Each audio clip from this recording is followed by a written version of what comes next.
Menghayati semangat Kampung Madani, Jabatan Pembangunan Wanita JPW, Kementerian Pembangunan Wanita, Keluarga dan Masyarakat menganjurkan program Sehari Bersama Kampung Endah di Banting Selangor. Program bermatlamat meraihkan komitmen dan kesungguhan semua pihak terlibat dalam menjayakan inisiatif Kampung Angkat Madani KAM. Pemilihan Kampung Endah Banting Selangor dibuat berdasarkan beberapa faktor, antaranya keperluan komuniti di kawasan tersebut, potensi ekonomi yang boleh diterokai, serta kesediaan dan semangat penduduk untuk aktif dalam program.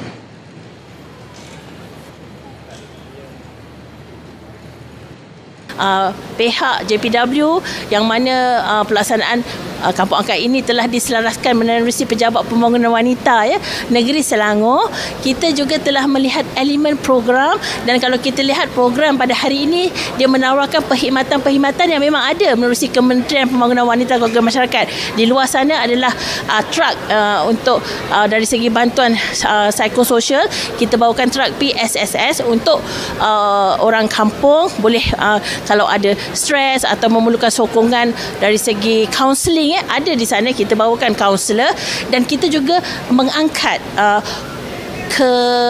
keunikan kampung ini. Kalau kita lihat tadi, persembahan-persembahan yang dibawakan adalah persembahan budaya Jawa itu sendiri. Program KAM merupakan antara platform berkesan dalam mewujudkan jalinan kerjasama antara kerajaan melalui jabatan atau agensi pelaksana yang bertanggungjawab memastikan kejayaan projek dirancang.